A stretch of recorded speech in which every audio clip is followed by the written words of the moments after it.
France était à 55% de dette, on est à 116, je crois, maintenant. Bon.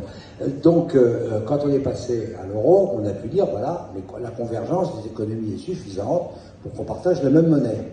Alors, c'est ce qu'on a fait. Ça n'a pas été long. L'année suivante, résultat, on a eu beaucoup plus de croissance. Donc, il y a eu beaucoup plus de recettes fiscales en Europe. Et il avait été prévu, le chef d'État avait accepté, que s'il y avait plus de recettes fiscales que ce qui avait été prévu, tout le surplus irait pour désendetter.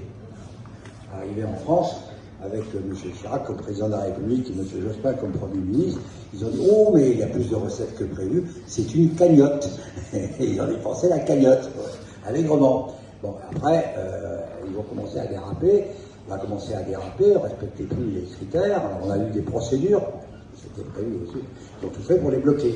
Donc le principal problème qu'il y a eu, ça a été le non-respect des engagements, qui a été une première en Europe, puisque c'était la première fois depuis le lancement.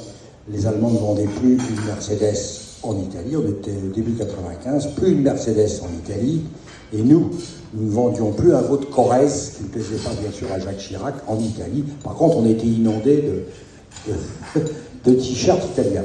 Donc il y a eu une guerre contre les dévaluations compétitives, et il est clair qu'il est apparu clairement à ce moment-là qu'on ne pouvait pas avoir un marché commun, c'est-à-dire un marché dans lequel circulaient librement les biens, les services, les capitaux, et si il y avait de telles fluctuations monétaires. Et donc la monnaie unique, elle s'imposait non pas seulement parce qu'il y avait un traité, mais parce qu'un marché unique sans monnaie unique, c'est comme un moteur sans huile, ça grippe.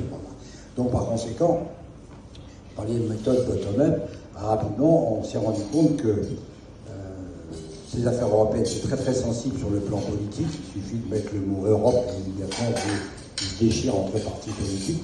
Donc il ne fallait pas prendre le problème de cette façon, mais au contraire s'appuyer sur les forces vives, c'est-à-dire les gens qui créent de la valeur, les gens qui travaillent et qui avaient vraiment besoin, si on voulait travailler en Europe, qu'il n'y ait plus de barrières monétaires et qu'on puisse s'engager, je dirais, de manière contractuelle, en étant certain du prix qu'on aurait à la fin, parce que c'est la même monnaie pour tout le monde. Et donc, toute la démarche de l'euro, ça a été ça. Ça a été de faire adhérer d'abord les banques, les institutions financières, le milieu industriel, le milieu économique en général, par cercles successifs, en très peu d'années en définitive, toutes les forces vives. Et le projet dont on a présenté, on a fait adopter le plan de passage, dans le cadre d'un livre vert qui décrivait tous les problèmes et puis tous les moyens pour les résoudre, et qui proposait un calendrier qui avait été adopté par les chefs d'État et de gouvernement, et on a suivi ce calendrier en mobilisant un maximum d'entreprises, mais aussi d'associations. À la fin, ont été complètement dépassés par le mouvement, d'ailleurs seulement le succès de cette mobilisation. Et c'était une grande leçon aujourd'hui, parce que depuis l'euro, il n'y a jamais eu un autre grand projet européen. Ça a été le dernier. 2000 a été l'année maximum d'intégration européenne. Après, ça a commencé à se déliter dans tous les sens. Les Grecs ont failli faire sauter l'euro, les Anglais sont partis de l'Europe. Enfin bon. Je dirais, tandis que le lancement de l'euro, c'est aussi une source d'enseignement si on veut faire avancer les choses en Europe, parce qu'aujourd'hui, on ne peut plus imposer. Il suffit de prononcer le mot Europe, d'ailleurs, pour qu'il y ait tout le monde. D'ailleurs, vous prenez une bouteille d'eau minérale, on n'arrive pas à enlever le bouchon maintenant. C'est la faute de l'Europe, c'est l'Europe qui a mis une norme en Europe pour mettre ces bouchons en plastique là, de manière collée aux bouteilles. J'en sais rien si c'est vrai, mais toujours est-il que aujourd'hui, on avance, qu'on fasse quelque chose. Il faut qu'il y ait un accord et que les forces vives, les gens qui sont dans les affaires, qui sont dans la vie professionnelle courante, adhèrent au projet. Alors, il y a un sujet d'avenir, c'est avec la sécurité et la défense, qui est le prochain sujet, qui à mon avis sera sur la table ou devrait être sur la table. Donc le jeunesse de l'euro, c'est ça, c'est un traité, un engagement politique et une mobilisation, parce qu'il fallait faire fonctionner le marché commun. Donc en fait, l'euro était nécessaire. Nous n'avions pas le choix.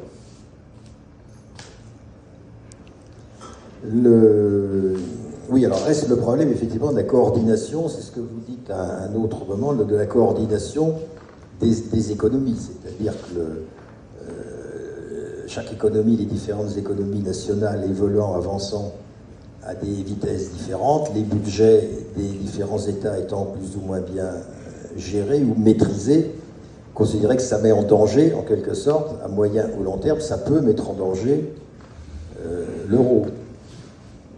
Alors, est-ce que vous croyez, au début de votre ouvrage, vous commencez parce que, en page de garde, tout est foutu, puis finalement, vous êtes plein d'optimisme à la dernière page. Alors avez-vous peut-être une vision de remise en ordre, en quelque sorte, de tout système? Ce serait bien ambitieux. Non, mais je crois l'euro, il a rempli son rôle. Hein. Il a fait ce qu'on lui demandait, c'est-à-dire de permettre au marché commun de fonctionner. L'euro, il a permis de supprimer tous les coûts de conversion, les frais de couverture de change, etc. Donc il a facilité la vie des citoyens et des entreprises. Et chose curieuse, l'euro s'est progressivement fait admettre comme seconde monnaie mondiale. Alors c'est très amusant parce que quand on faisait l'euro, moi j'ai quand même parlé en 5 ans devant, je sais pas, à peu près 250 000 personnes au total, hein, pour vendre l'euro. Et alors on disait quoi? On disait voilà, il faut une monnaie unique. C'est indispensable si on veut sauver le marché commun, le marché unique. Mais comme pour qu'on partage la même monnaie, qu'on ait tous la même monnaie, il faut que nos économies, comme vous disiez, aient suffisamment convergé. On ne peut pas avoir des économies qui partent dans tous les sens. Et pour s'assurer que les économies aient suffisamment convergé, le traité de Maastricht avait prévu 5 critères. Inflation, déficit public, dette, taux d'intérêt. Et donc, on devait s'assurer que les pays qui passent à l'euro respectaient bien les critères. C'était ethnique, culturel et tout ce que vous voulez. Voter pour un président de l'Europe qui ait donc tous les pouvoirs du président de la République français, mais qui soit de nationalité finlandaise, néerlandaise. Ça passe pas. On ne peut pas couper le pouvoir politique de ses bases. Les racines nationales sont beaucoup trop fortes. Deuxième élément, et ça, moi, j'y tiens beaucoup, peut-être parce que je suis de formation pompidolienne et donc gaulliste, je crois que la France n'a jamais été aussi forte quand elle avait des finances bien gérées, quand elle avait une défense totalement autonome et la force de dissuasion nucléaire. Et qu'à ce moment-là, on pesait plus. De là, est-ce qu'on est prêt à mettre la force de dissuasion nucléaire pour défendre les Baltes quand même, je regarderai à 2 fois.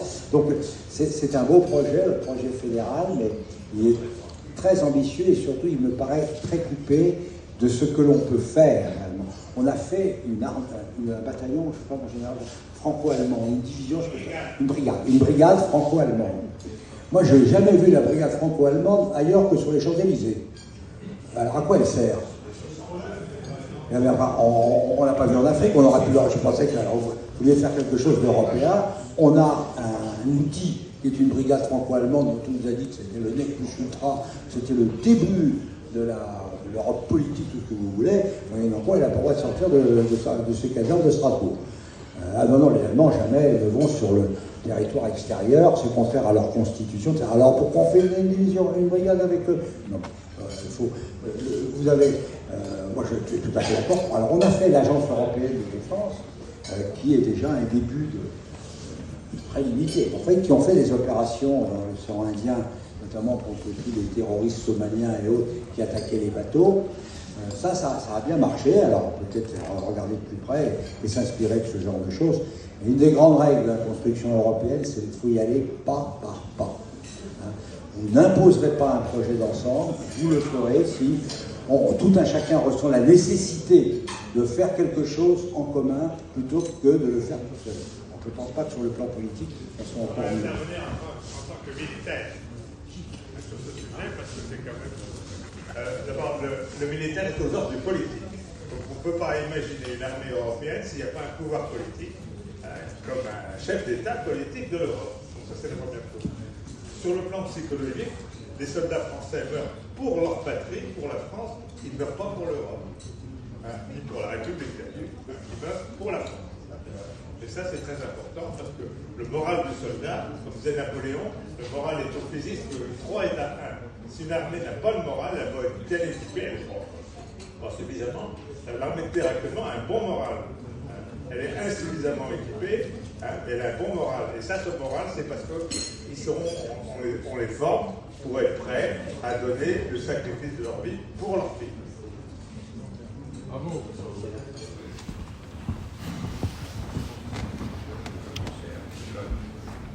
Sur le plan économique, je ne suis pas juge capable de dire des choses. Je pense que c'est utile et que l'euro est utile. Il y a toutes ces fameuses dévaluations du franc en permanence. Mais c'est sur le plan politique et militaire que je voudrais vous poser une question. Car actuellement, je sens que l'Europe est rejetée par beaucoup de pays, par la France en particulier. Est-ce que, en particulier le problème de l'immigration, par exemple, hein, on ne peut pas prendre de décision sans qu'on monte à la Cour européenne des droits de l'homme, etc. Alors, qu'est-ce que vous pensez justement du rôle politique de l'Europe? Est-ce qu'il faut aller vers ce rôle politique ou rester dans simplement la zone économique telle qu'elle était prévue au départ? Ouais, vous touchez là le cœur du débat. L'Europe a été faite, pour prendre la conception des pères fondateurs de l'Europe, c'était ne plus jamais ça. Et pour qu'il n'y ait plus jamais ça, il fallait créer des liens, des dépendances entre pays européens. D'où le marché commun, d'où le marché unique, d'où la monnaie unique qui permettait, je dirais, de réaliser cette union économique et monétaire qui globalement a réussi. Alors il reste encore à peaufiner un certain nombre de choses, je pense en particulier au marché des capitaux, et ça c'est le rôle de l'Europe. La Commission a le monopole de la proposition, c'est le rôle de la Commission de faire des propositions pour faire avancer sur le plan économique. Et dans la logique des pères fondateurs, l'Europe politique ne venait que quand l'Europe économique aurait été totalement réalisée. Elle n'est pas totalement réalisée. Il y a encore du boulot à faire, notamment en matière fiscale. Il y a du boulot à faire. Donc, aujourd'hui, moi j'ai toujours pensé, mais j'ai une position qui n'est pas fédérale du tout et qui n'est pas non plus conforme au bien-pensé européen. J'ai toujours pensé que l'Europe, il faut les institutions, le mécanisme européen qui existe, il faut le concentrer sur les affaires économiques et le laisser sur les affaires économiques. Le problème du politique est beaucoup plus difficile. Enfin, est-ce que vous croyez aujourd'hui que la population française est prête à accepter d'être représentée comme ambassadeur à Moscou par un Allemand? Non, je vois le président de la République, j'ai pris une initiative, on sera représenté par un Allemand, alors, non, je veux dire, ça butera quand même. Donc, il ne faut pas négliger qu'il y a l'Europe, c'est quand même une mosaïque de pays et de cultures. Et donc l'Europe politique, c'est beaucoup plus difficile. C'est beaucoup plus difficile à réaliser parce que là, il y a des choses qui sont inacceptables, probablement la plupart d'entre vous, si on met tout ça au point commun. Et d'autant plus difficile qu'on s'élargit. Parce que quand aujourd'hui on est remplacé par un Lituanien ou un Estonien, je ne suis pas sûr que ça mobilise le sentiment européen des Français de savoir que demain, notre ambassadeur à Moscou ou à Washington sera un Lituanien ou un Estonien. Bon, c'est peut-être trivial, ça vous paraît peut-être trivial, mais c'est fondamental. On ne peut pas faire abstraction de la différence des cultures des nations européennes. Je dirais que c'est d'ailleurs une des causes du fait, c'est une raison pour laquelle, depuis 2000 ans, on ne cesse de se battre, mais entre nous, sauf pendant la période des 70 dernières années.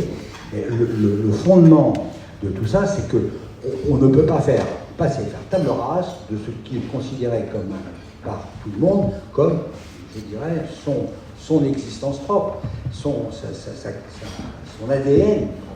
Et ça, c'est pour ça que l'Europe politique est beaucoup plus difficile à réaliser, et que moi, personnellement, je n'ai jamais été un fan je considère que c'est mettre la charrue avant les bœufs, tant qu'on n'a pas vraiment réalisé une union économique vraiment totale et profonde, d'aller jouer du politique.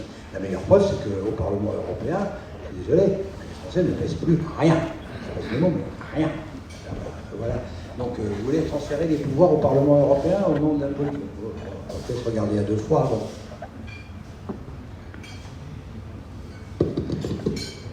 Petite anecdote.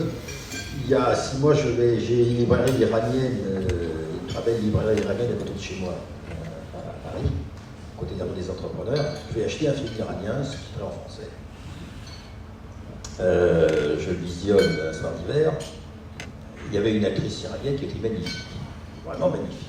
Je vais sur Google, je tape son nom, et il y avait un YouTube, elle était passée sur une télévision française. Elle parle français. La journaliste l'interroge et il lui dit pourquoi êtes-vous venu en Europe? Réponse, oh, je ne suis pas venu en Europe, je suis venu en France. Ma famille parle français, mon père parlait français, mon grand-père parlait français. Et c'est-à-dire en termes de liens extérieurs, les étrangers qui aiment la France, qui veulent garder des liens, qui sont amoureux de la France quelque part, en fait, ça passe par la langue, et d'une certaine manière, ils veulent être en contact avec la France et pas avec l'Europe. Et puis finalement, si nous sommes ici ce soir en tant que Bretons, c'est très difficile à effacer les sentiments d'appartenance. Bravo, bravo. Puisqu'on est entre Bretons, ça me fait penser que j'ai une anecdote à vous raconter. Quand on faisait l'euro, donc c'était la période 95-99, les Bretons étaient encore très pro-européens. Les Bretons et l'Alsace, c'était les deux régions françaises les plus pro-européennes. Alsace et Bretagne. Et résultat, moi je faisais beaucoup de conférences en Bretagne, mais quand j'allais à Guingamp, il y avait 1000 personnes sur l'euro. À Brest, 1500. Ça, on faisait vraiment un tabac à chaque fois sur l'Europe. Et je recevais en permanence à Bruxelles des délégations de Bretons. C'était le département du Finistère, c'était la région, c'était le pays Bigoudin, c'était... Il y en avait en permanence qui venaient, et on leur organisait un programme dans les services de la commission, et ça terminait toujours par un pot avec le commissaire. Bon. Paris avait dû avoir vent de cette transhumance bretonne à Bruxelles, et un jour, je vois arriver les 4 préfets bretons. Il n'y avait pas mis la Loire-Atlantique, déjà un signe. 4 préfets bretons qui arrivent pour me voir. C'est bizarre, c'est sympa, alors je sens que c'est sympa de voir la Bretagne. Je trouve que ça a fait la gueule comme ça. Et j'étais venu vérifier si j'étais pas en train de préparer la sédition de la Bretagne depuis Bruxelles. Alors, je suis parti dans un grand numéro sur la décentralisation, en me référant au Moyen-Âge. Je dirais, ce qu'était l'Europe et la France au Moyen-Âge, et l'importance des régions. Je veux dire, la Bretagne, c'est la dernière région qui a rejoint le pavillon français, quand même, après la Bourgogne. Et on aurait eu Charles le Téméraire à la place de Louis XI et Louis XI à la place de Charles le Téméraire, on n'aurait peut-être pas le dessin de la France aujourd'hui qu'elle a. On aurait peut-être un dessin de la France totalement différent. Donc, j'ai essayé de la réponse. Ils sont partis à peu près rassurés. Et quand même, j'ai trouvé assez marrant de voir que le pouvoir politique central avait des doutes sur la loyauté, parce qu'ils m'ont rappelé, vous avez fait l'ENA, la loyauté, le service public, la France, parce que oui, il y avait des problèmes. Bravo.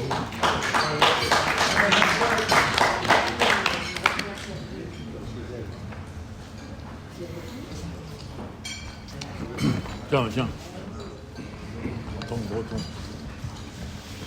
Oui, une question, quitte à être américanisée, ne devrions-nous pas, historiquement, promouvoir la Constitution américaine, d'abord en France, qui pourrait servir de modèle pour l'Europe, une Europe non plus des États-nations, mais des États-régions. En tant que Breton, puisque nous sommes au Club de Bretagne, ce serait tout à fait indiqué. Moi, je suis un partisan effréné de la décentralisation. Et je pense qu'aujourd'hui, la principale difficulté que nous avons en France tient au poids du pouvoir central qui est pris entre, d'une part, l'Europe, parce qu'une bonne partie de la réglementation est européenne, puisqu'on a un marché européen, donc c'est normal que la réglementation soit européenne, et ça échappe au pouvoir central qui a raison de 80% au moins de la réglementation. Et deuxièmement, un phénomène de régionalisme, un phénomène je dirais, qui est fort, mais qui est fort dans tous les pays européens, et le plus faible, c'est en France. Néanmoins, la solution passe par la régionalisation, et donc le transfert de pouvoir et de moyens, et le transfert, pas le doublon, du pouvoir central au pouvoir régional. Et au passage, et je sais que c'est provocateur ce que je dis, mais j'y pense vraiment, il faut supprimer les départements. Mais supprimer, quoi. On a la région, au niveau local, on organise, alors je ne sais pas si c'est la commune, le syndicat, les cantons, etc. Les cantons. Enfin, on a une entité administrative très proche du citoyen, les affaires régionales essentiellement d'ordre économique, puis il y a une réglementation régalienne pour ce qui est strictement régalien. Mais on évite les doublons. Aujourd'hui, c'est extrêmement grave parce qu'on multiplie les instances de gouvernance et de contrôle. Alors, le contrôle de la gouvernance du contrôle. Aujourd'hui, pour les autoroutes, il y a 4 autorités de contrôle. 4 autorités. Vous voyez, pourquoi redoublons, redondance, conflit de juridiction en permanence, ça suffit. On en met un et ça suffit. Il faut recentrer le pouvoir central sur ses missions régaliennes, redégager aux provinces et aux régions en particulier. Il faut peut-être faire plus de régions, j'en sais rien, mais au niveau régional, rendre une existence réelle aux régions, comme ça datait au Moyen-Âge à la limite. Il y avait une vraie existence régionale, et puis un échelon local à adapter en fonction des circonstances, et on dégage tout le reste. On a les choses déjà marquées.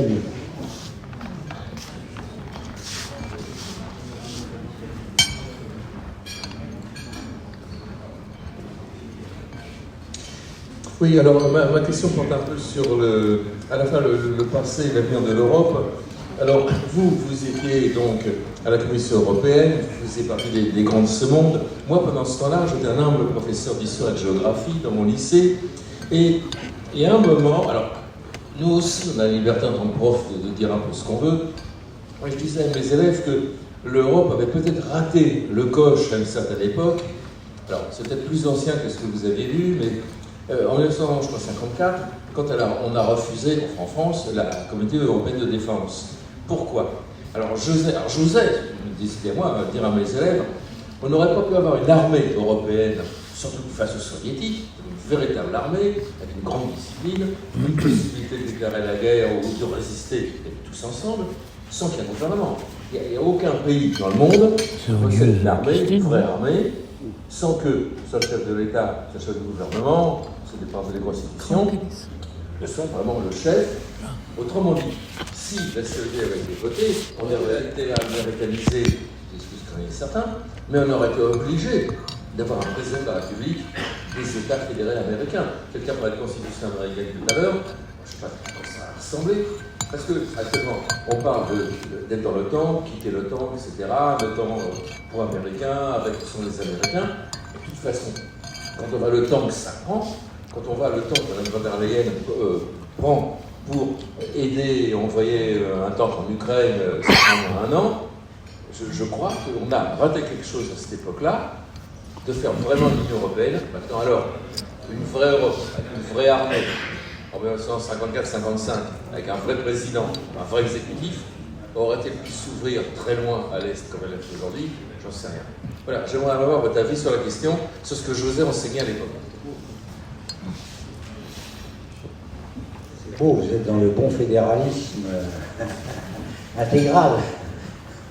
Moi, c'est pas ma vision des choses, mais c'est une thèse qui a son, je dirais, qui a sa logique et qui repose sur une idéologie.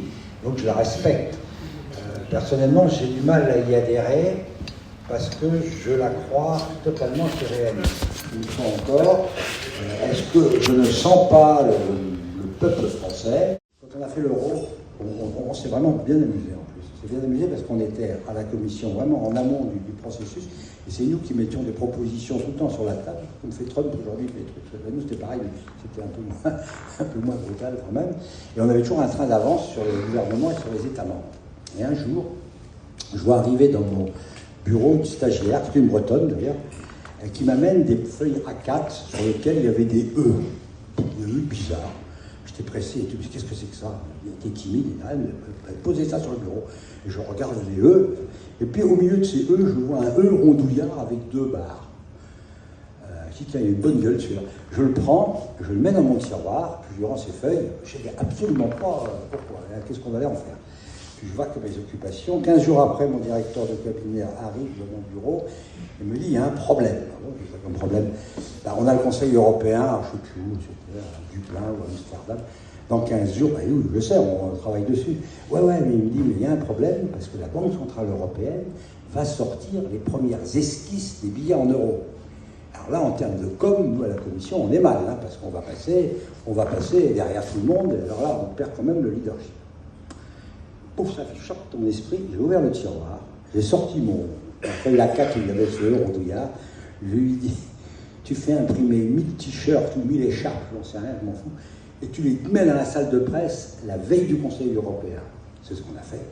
Le jour du Conseil européen, la presse du monde entier titrait en première page le logo de l'euro.